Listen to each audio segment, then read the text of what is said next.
Hi, good morning, good afternoon, good evening, wherever you are in the world. Today I'm going to talk about COBOL and the modern mainframe movement. And this is another recording of this webcast or this webinar because the previous one has a technical difficulty. And so we are going to do it again. And so thank you for listening. I hope you are doing well. I hope everything is okay with you and you are safe. And thank you for taking the time to listen to this topic, and I hope that you will enjoy it. So today I'm going to talk about COBOL and the modern mainframe movement. My name is Jesseline Punangbayan, and before we start, I wanted to talk about our abstract so that we can be in sync on what we are going to expect during this seminar or this webinar. So in here, in this session, I will talk about my first-hand experiences and insights as a mainframe developer, and I will include how everyone is empowered to innovate and invent different mainframe solutions, and then enjoy those benefits and those innovations. Or I will show this. I will create a demo for that one. And I just wanted to point out that there are a wide variety of technologies available out there that focuses on mainframe.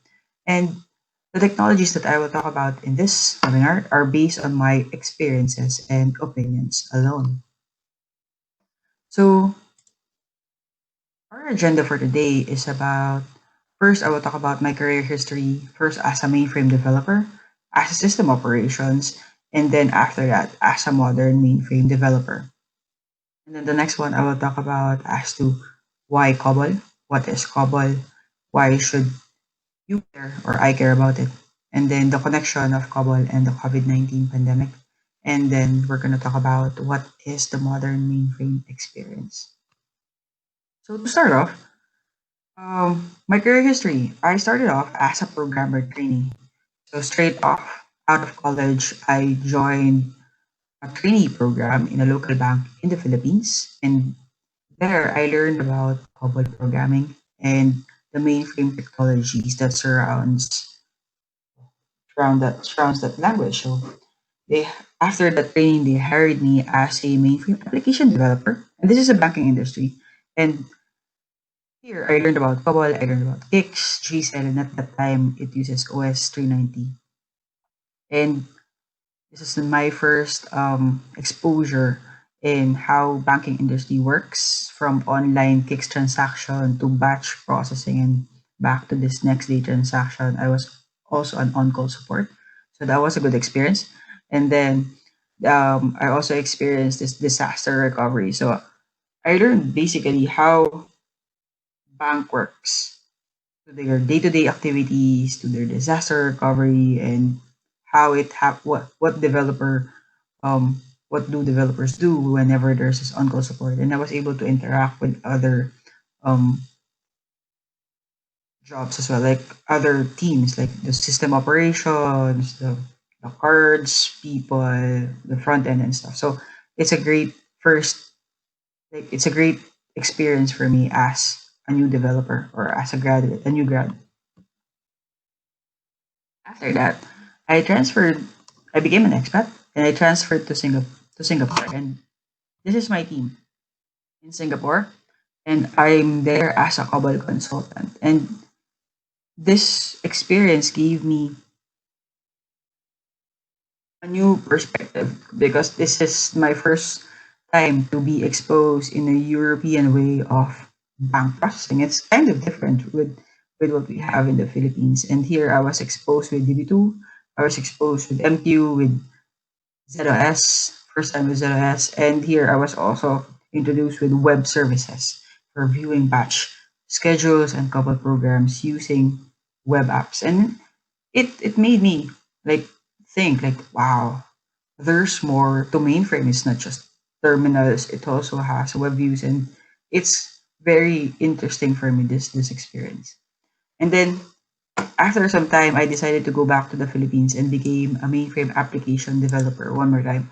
And this is my team, and I'm part of the migration project or the conversion of a local bank in the Philippines. And this gave me a new perspective as well because in here we started off from the beginning, like the installation of fixed transaction, how you're gonna develop it or plan it. You're talking to customers, what are their expectation. You're creating BRDs or like this requirements that they have, and you're listening to them. So this is my first vendor experience, and it was so interesting for me because now I'm not just a developer, but I'm also connecting to the customers and hearing out what they need and what they want and how do they do their processing and bank processing and stuff. And so it was very, very interesting.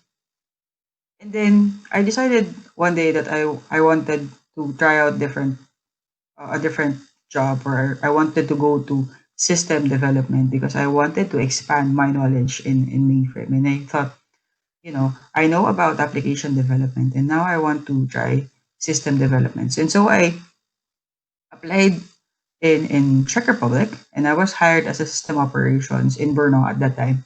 And in here, I was exposed with TWS batch scheduler. I was firing commands in Jest2 and Jest3 systems, and being a system operations gave me a different perspective around mainframe. It made me know more about the system. It made me appreciate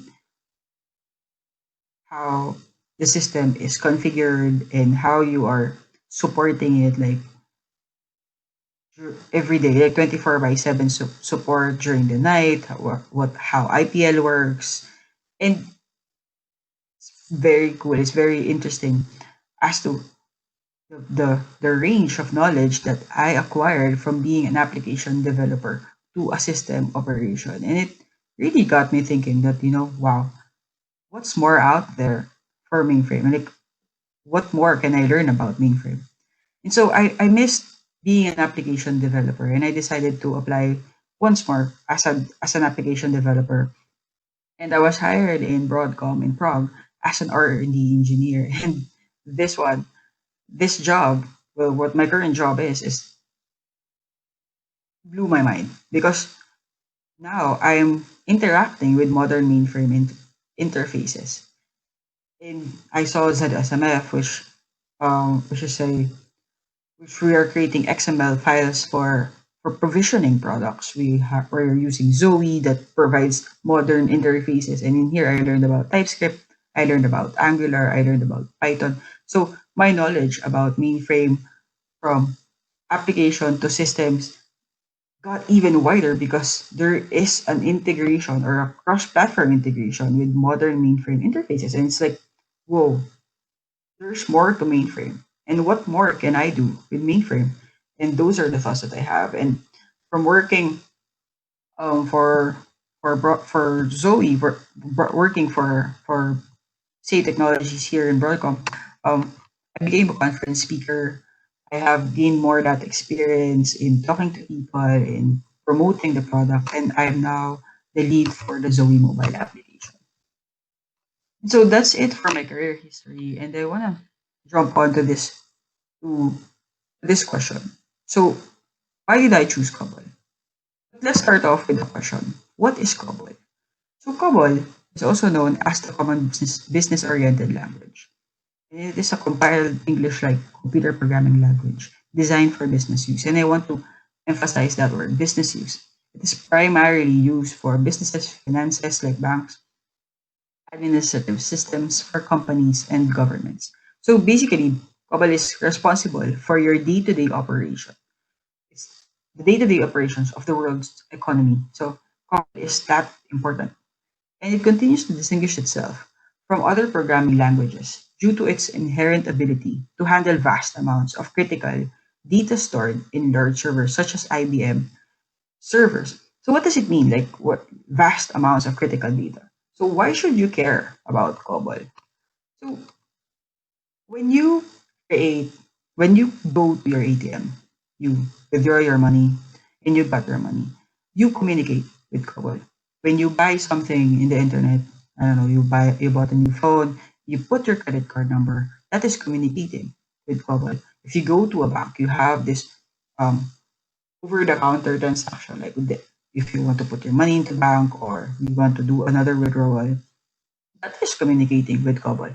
If you apply for loans, if you um, apply for an insurance, you claim for an insurance, that is communicating with COBOL. So COBOL is everywhere and you don't know it, but you are using COBOL every single day.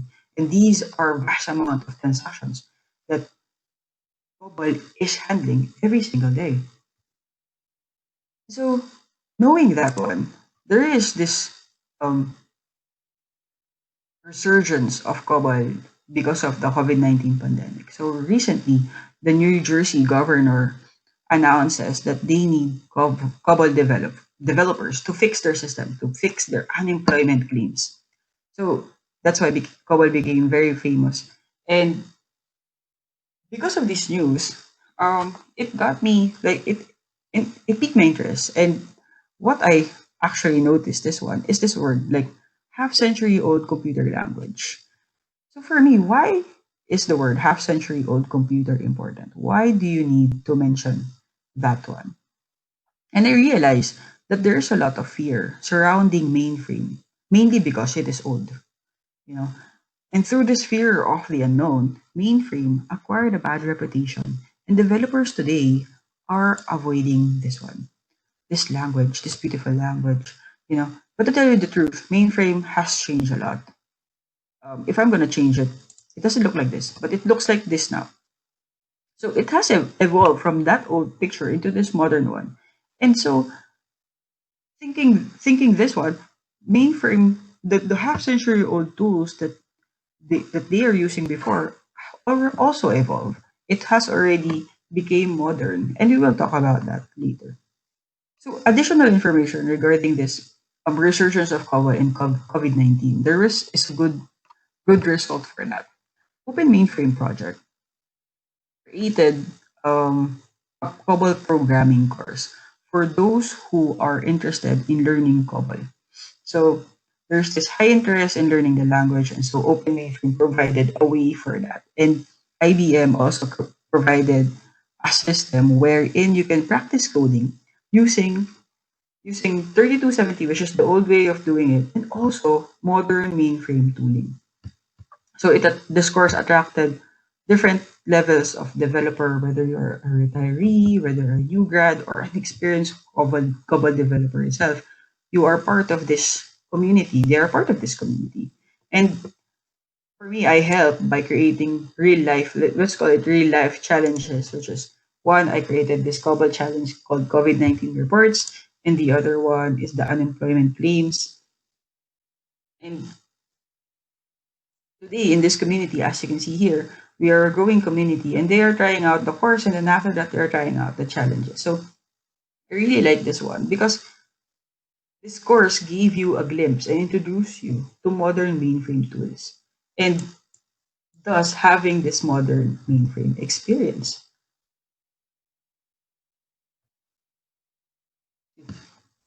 So let's talk about that.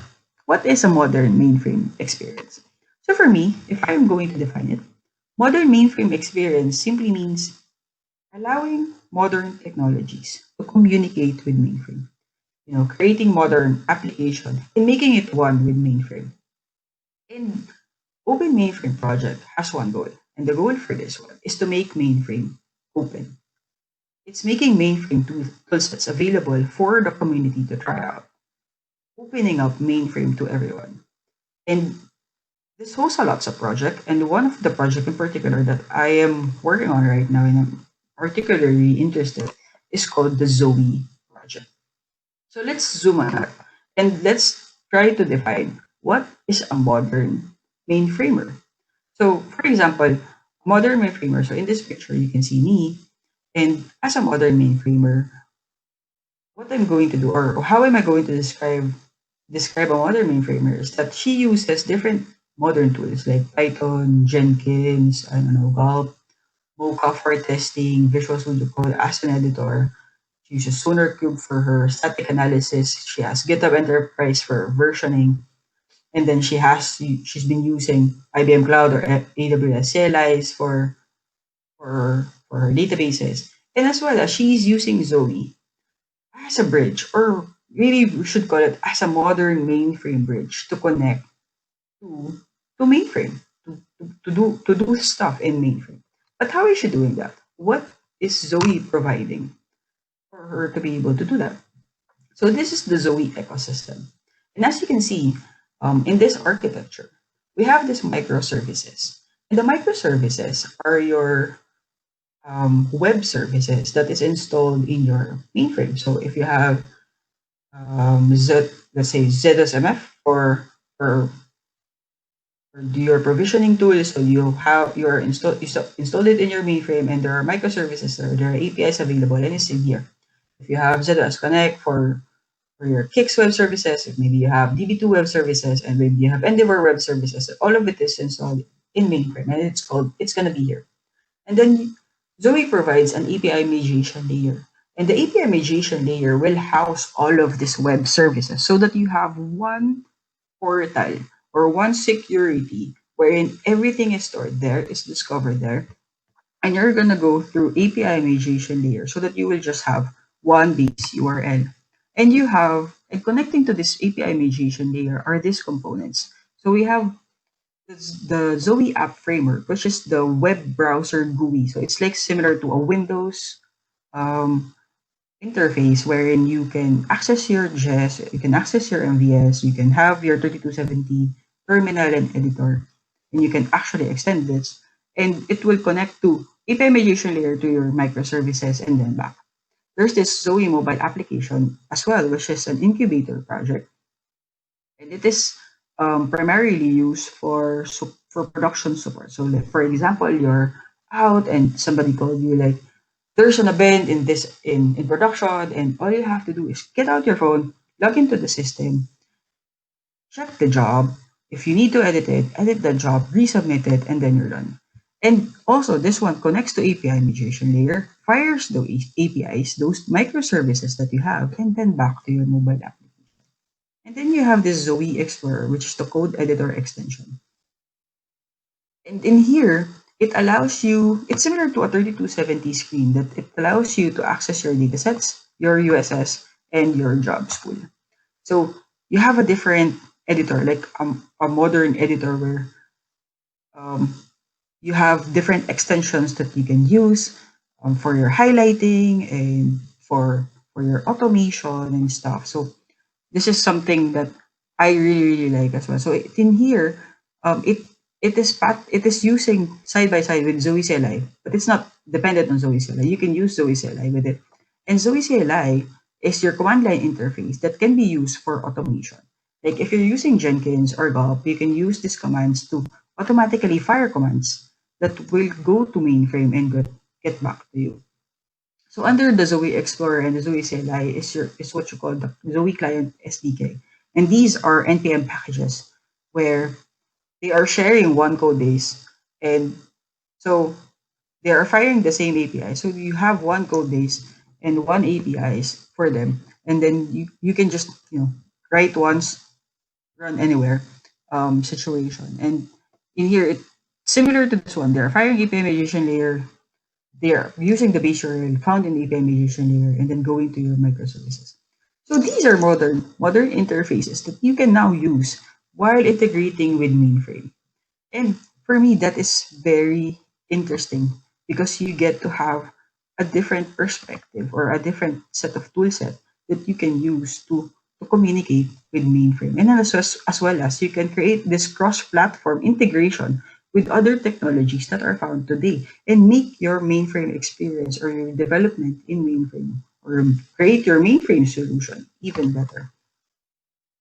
So today, I will stop talking because I keep on talking, and I want to show you a demo, and we're gonna talk about the COBOL challenge that I have, which is this is very easy. This is just going to display the COVID-19 reports. So the goal for this project is to retrieve the COVID-19 JSON file from this website, and then it will convert it. We will convert that JSON file to CSV file, and then after that, we will upload it to mainframe. And then we're going to write a COBOL program to generate the report for this file or maybe just display the results. So for before, what I'm going to do, if I'm well, since I'm pure mainframer before, what I'm going to do is that I will start coding using the 3270. I would open my terminal, which would look like this. I will create my datasets. I will write my program. I will get the file that API. I will download it and then use maybe an online converter for JSON to CSV. Upload it using FTP, and then I will run my GCL. So today, those steps, I will do the same steps, but I will show you how I will do it using modern toolsets. In VS Code for my COBOL program. So let's start off with these extensions. So I'm going to show you all of the extensions that we have. So in VS Code, you are able to install different kinds of extensions. If you want to use, I don't know, like different highlighting. So for example, I have this one. This is COBOL by Bitlang. And this extension is a very powerful extension actually. And it allows you to have this syntax highlighting. There's this IntelliSense example and other stuff. There's this also outline where it outlines your program or the procedures that you have. It has this, he would know everything basically. So you can just click on it and then you're gonna go there immediately. And I also have this COBOL language support wherein it allows you to have this syntax checking and as well as fetching your copybooks. I have this COBOL themes pack because I wanted to have this ISPF inspired programming just for fun. I also have the highlighting for IBM GCL. I have different kinds of extensions that I wanted to use. And most importantly, I have Zoe Explorer extension, wherein this allows me to communicate with datasets, USS, and jobs. So let's start. So this is the Zoe Explorer extension. And I have here my profile. So, or this is my connection details. And this contains the base URL that I have for ZSMF and as well as my credentials. So what I'm going to do now is to search for my dataset. So this is my dataset, dataset name, my user ID as an HLQ1, and then asterisk or wildcard. So what happens is that it fired an API to list all of my datasets. So under my ID, it says here I have my COBOL file, I have my copybook file, I have my GCL, and other stuff. So what I could do is I am going to expand this one, this PDS, and it will show all of the members that I have. Then I want to create a new member. So I'm going to right click, create new member. CBL004, press enter. And again, it fires an API to mainframe to create to create that member, and then it will fetch that and then update my tree here, my data sets here. So I'm gonna click this one, and see here, it's not. It's already downloaded in my temp COBOL, and then this is the file. So I can type identification division, and then you're gonna see it will autocomplete for me. I have those kinds of extensions. So I have here it will say that, oh, you can use this template for mainframe, or you can use this template for X program, provide it for you, or just if you want just the identification division, that's fine as well. If you want an input output with sequential file, there's also something like this. So it's up to you. So what I'm going to do is to use this template, this cover template. So I can show it to you. Then it will automatically provide the name, but I don't want this name, so I'm gonna delete it. I'm gonna name it like this. I'm gonna put my name, Jelly. Then I could, I don't need this things. I could delete this. I delete that one. I could delete this one as well.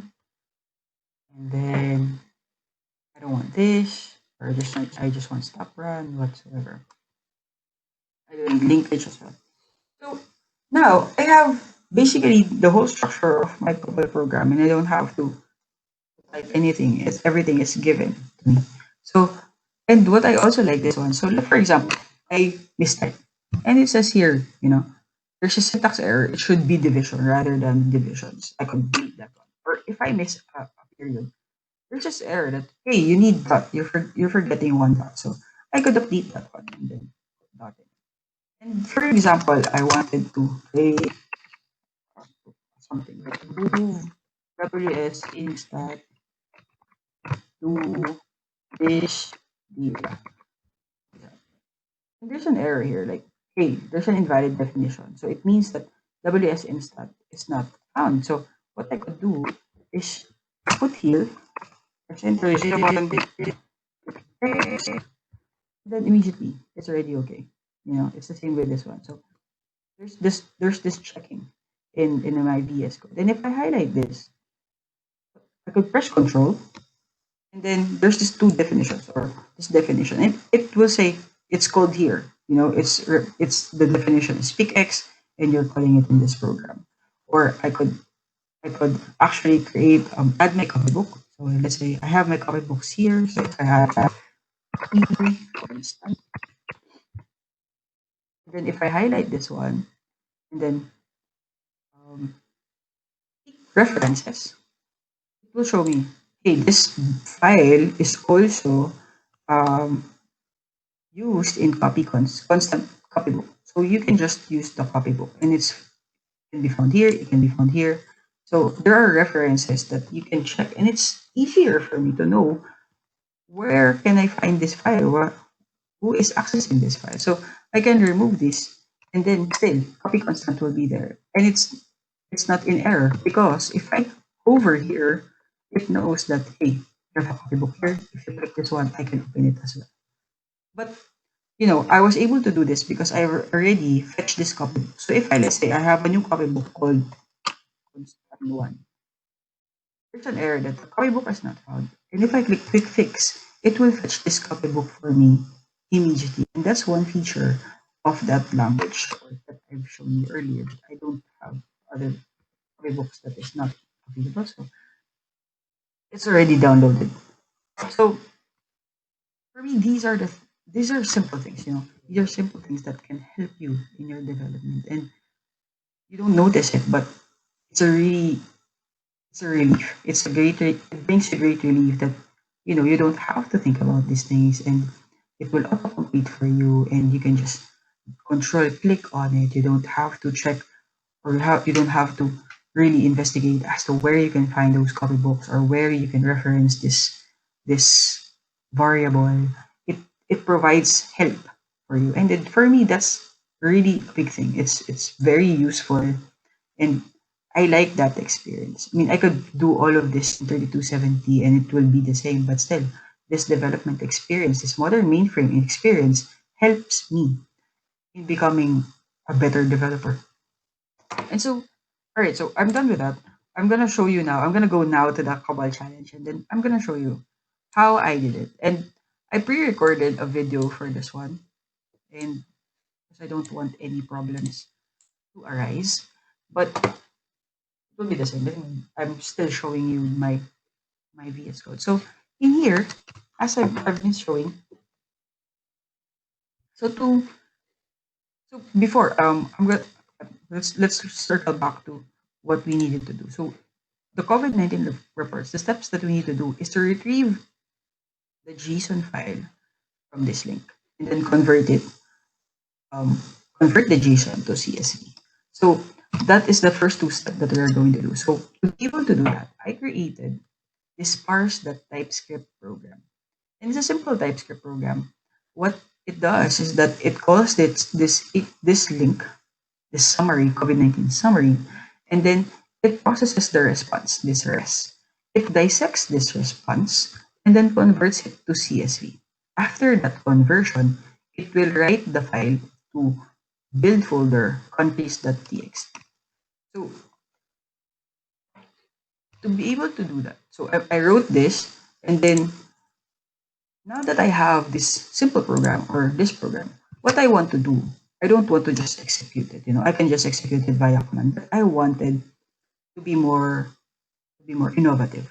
So what I did, I created a package.json and I have this npm script. So I installed an extension called npm, and npm scripts allows me to fire commands. So I created package.json, and under scripts, I created this parse. And here I'm calling the node command and then executing parse.ts. That's that simple command. And then if I write it here, if I save it, it will open up in this tree called npm scripts, and it will be here. So what I can do now is just click this one. If I click run right now, it will automatically fire this one, and it will automatically call this parse. Now, as you can see in this terminal, I am retrieving all the information or the JSON file that I have, and then you can see there's this Kuwait, this Hungary, and then there's information, and then it's supposed to be converted now to CSV and opened here, written here in this build folder, and yes, it is here. So I have this countries txt in CSV format, and it's just in a one click of script, and that's pretty cool for me.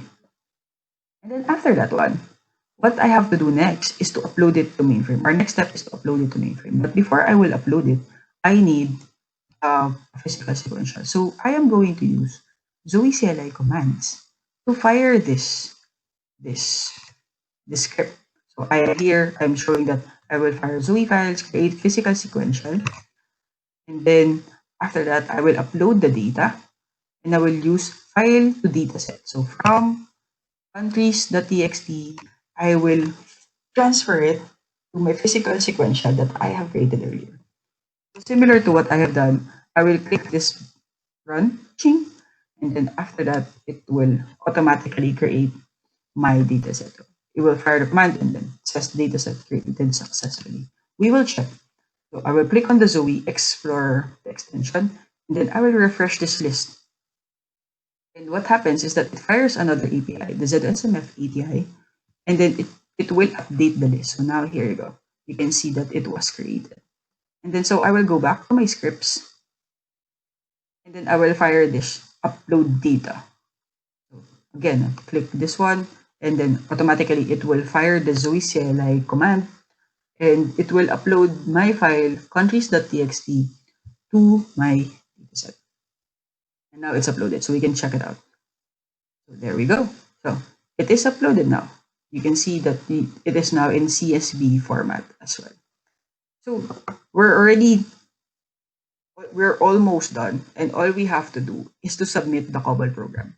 So I have already written the COBOL program, and it's a simple program. I will select an input file, and I went the easy route. I just displayed the data. So I unstring it and then displayed it. So that's fairly easy. And then I'm going to go to my GCL and then run that. So this is my GCL. So in this GCL, what I'm doing is I'm compiling it using this proc, putting it in this load library, and then I'm executing it using config.global input file. So to submit this GCL, all I have to do is to go to this name, to the GCL name, right click, and then I will click submit job. If I click this one, automatically it again fires the API, and then it shows you here, I have a job submitted, and then this number. I could click this one. If I click this one, it will automatically opens up in my jobs tree and then highlights the job for me. And it says here that, hey, this is still active. Please wait for a while. So I can click on it again. And then again, it will fetch new information. And now it ended up with 004. I can check it out. I will open this up.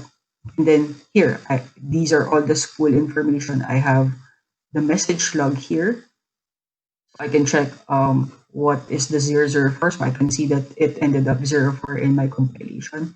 And my link edit is 0, and then the run is 0. And then now I can click on my sysout, which is the run sysout. And again, it will fetch out the information from Mainframe, and then it will display it here in my editor. And then there we go. It is now displayed. It was unstringed, and it was displayed in my editor. So with this example, actually, for me, it's really easy to do it. Like file transfer is easier. All you have to do is just, you know, fire one command and everything is okay. And you were able to rerun your job, click on it, just clicking and stuff. And even when you're writing your COBOL program, if you want to, let's say, paste something, all you have to do is use your keyboard shortcut. And these are simple stuff, but it makes a lot of difference. And yes, I could do it in 3270, but using this mainframe or this modern interfaces makes a lot of difference for me. And it really helps a lot. It doesn't stop there. I just showed you one short example, one small example. And then there's more that you can do it. It really, this modern interfaces expands your imagination and you can do more. So for example, I showed you three scripts, one executing parsing, allocating your dataset and then uploading it to mainframe. But basically, what we could do is to create multiple scripts. And what I'm showing right now is that I have one build script, one click build. And if I click this COBOL challenge run, all it does is that you run your parsing where you are getting the JSON file and then converting it to CSV. It uploads the data or allocates your data and then uploads it into mainframe.